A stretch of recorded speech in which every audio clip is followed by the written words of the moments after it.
بسم اللہ الرحمن الرحیم۔ السلام علیکم، میں شکیل ملک آپ کی خدمت میں حاضر ہوں۔ پارلیمان سے 26ویں آئینی ترمیم کی منظوری کے بعد سپریم کورٹ سے بڑی خبریں سامنے آ رہی ہیں۔ جسٹس منصور علی شاہ سمیت 8 ججز کے استعفوں کا معاملہ ہے۔ کیا یہ 8 جج صاحبان واقعی استعفے دے کے جا رہے ہیں؟ اور اگر یہ استعفے دے رہے ہیں تو ایسی کون سی مجبوری آن پیش ہوئی ہے کہ یہ استعفے دینے پہ مجبور ہوئے ہیں؟ کیا قاضی فائز عیسیٰ صاحب نے کوئی گھاتک وار کر دیا ہے یا کہ کوئی اور معاملہ ہے؟ اس پر بھی بات کریں گے۔ اور اس کے ساتھ ساتھ پارلیمان میں مطالبہ کیا جا رہا ہے کہ فوجی عدالتوں کا قیام ضروری ہے۔ کیا واقعی پارلیمان کے اندر موجود پولیٹیکل فورسز میں کہیں نہ کہیں یہ سوچ موجود ہے کہ اس وقت ملک میں دہشت گردی اور انتشار کے خاتمے کے لیے فوجی عدالتیں لازم ہیں؟ اور اگر یہ سوچ موجود ہے تو کیا کوئی اور بھی آئینی ترمیم آ سکتی ہے؟ یہ ایکسکلوزیو تفصیلات ہیں جو آپ دوستوں کے ساتھ شیئر کریں گے۔ لیکن سب سے پہلے آپ دوستوں سے درخواست کہ جن دوستوں نے ابھی تک چینل کو سبسکرائب نہیں کیا، چینل کو سبسکرائب کر دیں اور ساتھ گھنٹی کے بٹن کو بھی پریس کر دیں تاکہ ہماری ہر آنے والی ویڈیو کا نوٹیفیکیشن آپ کے پاس سب سے پہلے آئے۔ اور اس کے ساتھ ساتھ ویڈیو کو لائک بھی کریں اور اپنے فرینڈ سرکل میں شیئر بھی ضرور کیجیے۔ سب سے پہلے پارلیمان کی طرف سے جو 26ویں آئینی ترمیم کی منظوری ہوئی، اور یہ پاکستان کے لیے ایک اچھی نہیں بلکہ بہت بڑی خوشخبری ہے کہ پاکستان کی پارلیمان نے بالآخر 2/3 اکثریت کے ساتھ آئین میں ترمیم کی۔ صرف ایک سیاسی جماعت، بلکہ بدقسمت سیاسی جماعت تحریک انصاف نے اس پروسیس میں ووٹنگ نہیں کی، انہوں نے اس کی مخالفت کی۔ حالانکہ تحریک انصاف نے اس پر ایگری کیا اور ان کی تجاویز جو انہوں نے مولانا فضل الرحمان کو دی تھی، اب پتہ نہیں دی تھی یا نہیں دی تھی، لیکن مولانا صاحب نے کہا تھا کہ ان کی تجاویز بھی شامل ہیں۔ ان پر ایک متفقہ مسودہ قانون تیار کیا گیا، اسپیشل کمیٹی میں سب نے اس پر اتفاق رائے کیا۔ تحریک انصاف کے عامر ڈوگر صاحب جو ہیں انہوں نے اس پر دستخط بھی کیے، باقی پولیٹیکل پارٹی نے بھی اتفاق رائے کیا۔ پھر اس کے علاوہ مولانا فضل الرحمان کے ساتھ جو تحریک انصاف کی ملاقات ہوئی اس میں بھی اصولی طور پہ یہ اتفاق کیا گیا کہ جی ہم آپ کے ساتھ ہیں، اور اگر آپ ان ترامیم کو ووٹ کریں گے تو تحریک انصاف بھی آپ کے ساتھ ان ترامیم کی حمایت کرے گی۔ لیکن مسئلہ یہ ہے کہ ہم ایک بار عمران خان سے ملاقات کرنا چاہتے ہیں۔ پھر بعد ازاں مولانا فضل الرحمان کی درخواست پر حکومت نے عمران خان کے ساتھ تحریک انصاف کے لوگوں کی ملاقات کروائی، اور پھر وہاں سے تحریک انصاف اور عمران خان ایکسپوز ہوئے، کیونکہ یہ سب جانتے تھے کہ عمران خان کسی بھی صورت سیاسی میچورٹی کا مظاہرہ نہیں کریں گے۔ وجہ کیا ہے؟ وجہ یہ ہے کہ عمران خان سیاسی انتقام اور سیاسی انتشار میں اس حد تک غرق ہو چکے ہیں کہ اب ان سے کسی اچھے کی امید بھی نہیں لگائی جا سکتی۔ اگر عمران خان سے کوئی پازیٹیو کام ہونا ہوتا تو میرا خیال ہے کہ بطور وزیر اعظم ان کے پاس ایک ہسٹوریکل اپرچونٹی تھی جس سے وہ فائدہ اٹھا سکتے تھے۔ عمران خان کے دور حکومت میں ایک آئیڈیل قسم کی سچویشن تھی، ان کو اسٹیبلشمنٹ کی،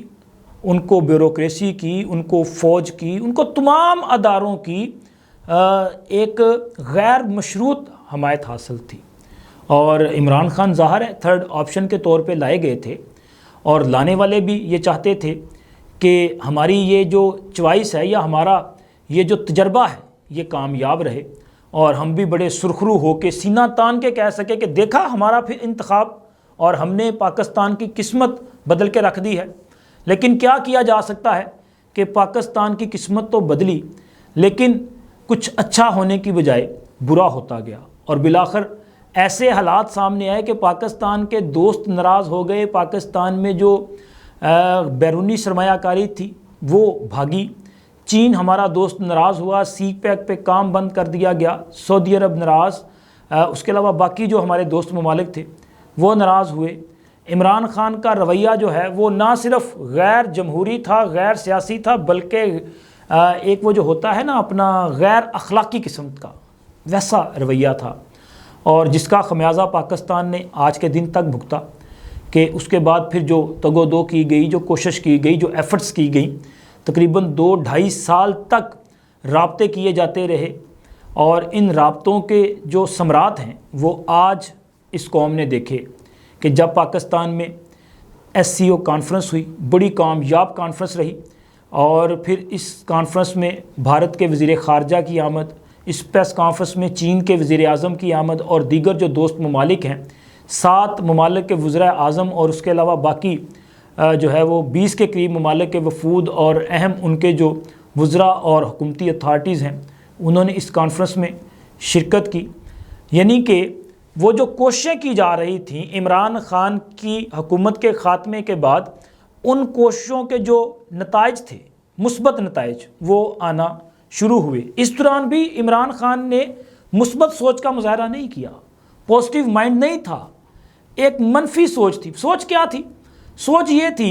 کہ کسی صورت بھی میں نے اس حکومت کو کامیاب نہیں ہونے دینا، اور حکومت کی ناکامی کی کوششیں کرتے کرتے مصروف پاکستان کے خلاف سازشیں کرتے رہے، IMF کو خط لکھتے رہے کہ جی آپ نے اس حکومت کے ساتھ ڈیل نہیں کرنا،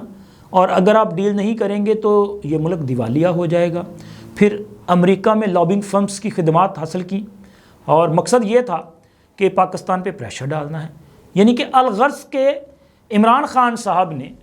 ہر ممکن کوشش کی کہ انہوں نے پاکستان کو کمزور کرنا ہے، اور پاکستان میں سیاسی اس وقت جو عدم استحکام والی سچویشن ہے، اس کو اسی طرح سے قائم و دائم رکھنا ہے۔ ایون کہ SCO کانفرنس کے دوران بھی تحریک انصاف نے کال دی تھی کہ احتجاج کیا جائے گا، لیکن چونکہ اس وقت تمام جو ہمارے ادارے ہیں، سٹیک ہولڈرز، میں مطلب سیکیورٹی اسٹیبلشمنٹ، ان کے ساتھ ساتھ ہماری سیاسی حکومت اور دیگر جو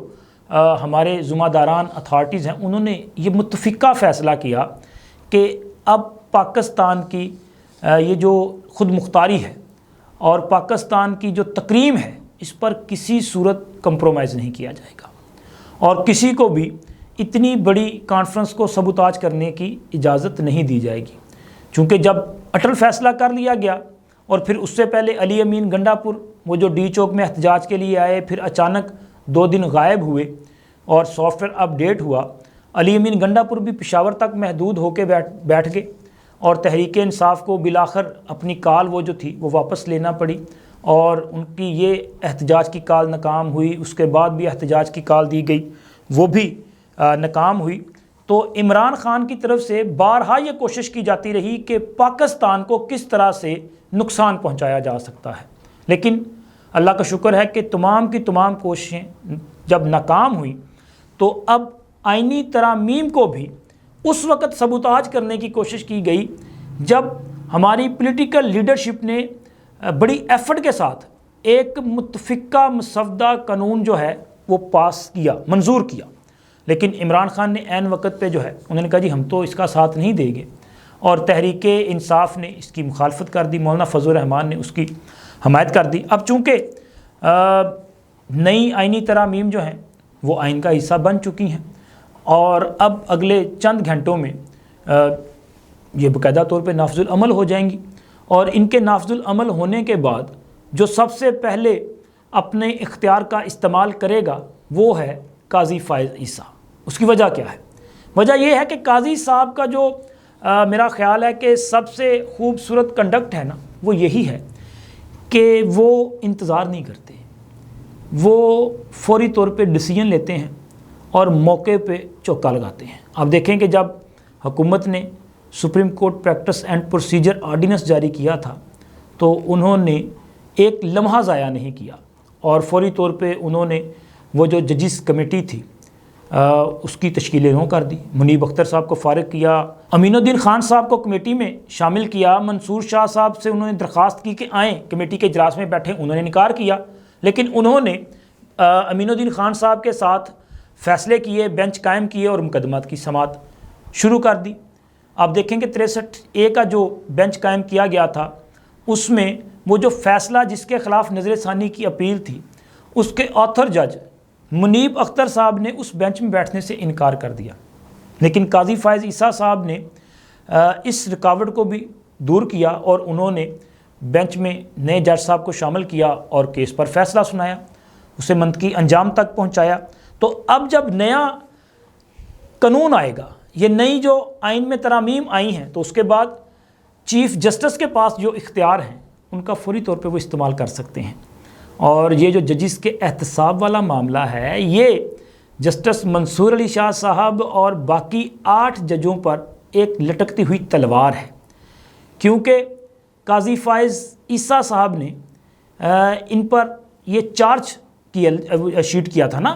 کہ انہوں نے ججز ضابطہ اخلاق کی خلاف ورزی کی ہے۔ اب ان کے خلاف وہ فوری طور پہ کارروائی کا آغاز کر سکتے ہیں، اور مجھے لگتا ہے کہ اسی وجہ سے سپریم کورٹ اسلام آباد میں یہ ہنگامہ برپا ہے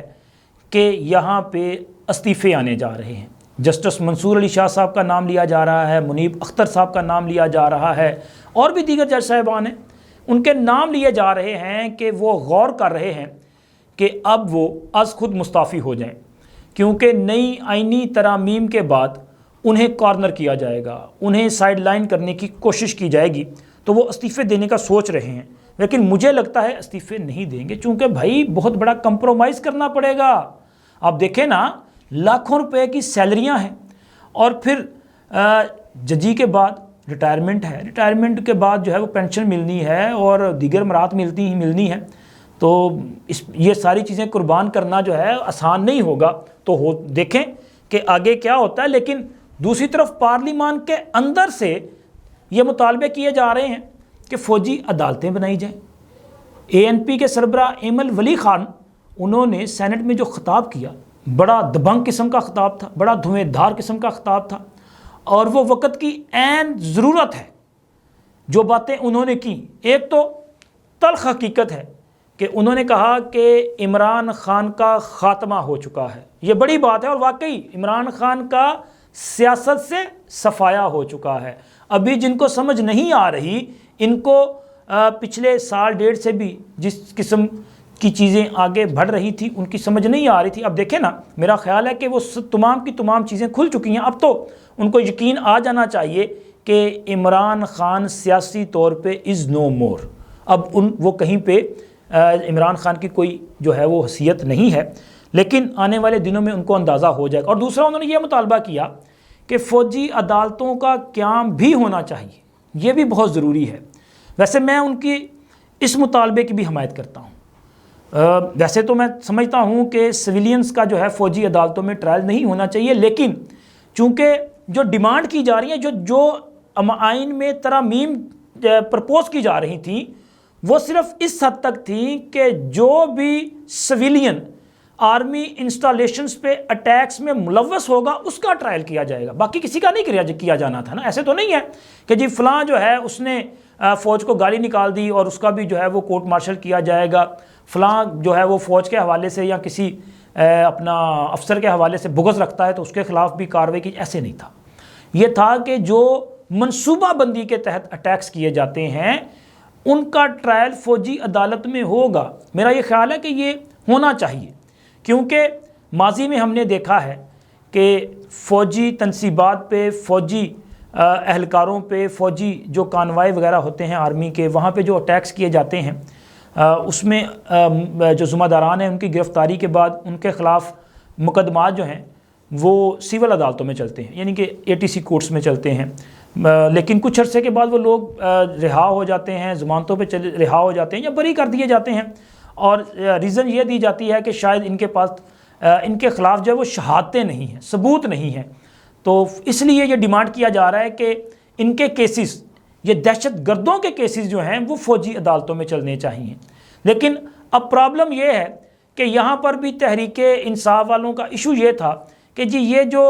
آئین میں ترامیم کرنے جا رہے ہیں یہ صرف اور صرف عمران خان کا فوجی ٹرائل کرنے کے لیے کی جا رہی ہیں۔ بھئی اگر عمران خان نے فوج کے خلاف کوئی سازش نہیں کی، کوئی حملہ نہیں کیا، تو خوف کس بات کا ہے؟ یہ تو دہشت گردوں کے خلاف تھی۔ یا پھر آپ یہ کہیں کہ جن دہشت گردوں کے خلاف آپ نے کارروائی کرنی ہے وہ بھی ہمارا ہی حصہ ہے، وہ بھی تحریک انصاف کا ملیٹنٹ ونگ ہے، اور انہیں عمران خان نے اپنے دور حکومت میں اس قوم سے دغا کرتے ہوئے، اس قوم کے ساتھ غداری کرتے ہوئے ان کو پاکستان میں واپس لا کے بسایا تھا، اور اس قوم کو یہ بتایا تھا کہ یہ گڈ طالبان ہے۔ یا پھر آپ ایڈمٹ کریں، آپ تسلیم کریں اس سچائی کو، آپ بتائیں لوگوں کو کہ خیبر پختونخوا کے شمالی اضلاع میں جو کچھ ہو رہا ہے وہ ہمارے اپنے ہی پیارے کر رہے ہیں، اور ہم نہیں چاہتے کہ ان کا ٹرائل کیا جائے یا ان کو فوجی عدالتوں میں پیش کیا جائے، یا پھر آپ اس کو تسلیم کر لیں۔ تو یہ تلخ حقیقت ہے، کیونکہ ہمارے کچھ دوست جو ہیں وہ سمجھتے ہیں کہ شاید فوجی عدالتوں میں اگر ٹرائل شروع ہو جائے گا تو جس کو مرضی فوج اٹھا کے لے جائے گی، ایسے نہیں تھا۔ اور میں نے چونکہ اپنی جو اوپینین تھی وہ بھی آپ کے ساتھ شیئر کر دی، اور ایکچول جو صورتحال تھی وہ بھی آپ کے ساتھ شیئر کر دی۔ اب آپ کی باری ہے، آپ اپنی رائے کا ضرور اظہار کیجئے گا۔ جانے سے پہلے آپ کمنٹ سیکشن میں اپنی رائے دیجئے گا، اور ایک بار پھر جاتے ہوئے چینل کو سبسکرائب کر کے جائیے گا۔ اب تک اتنا ہی، اللہ حافظ۔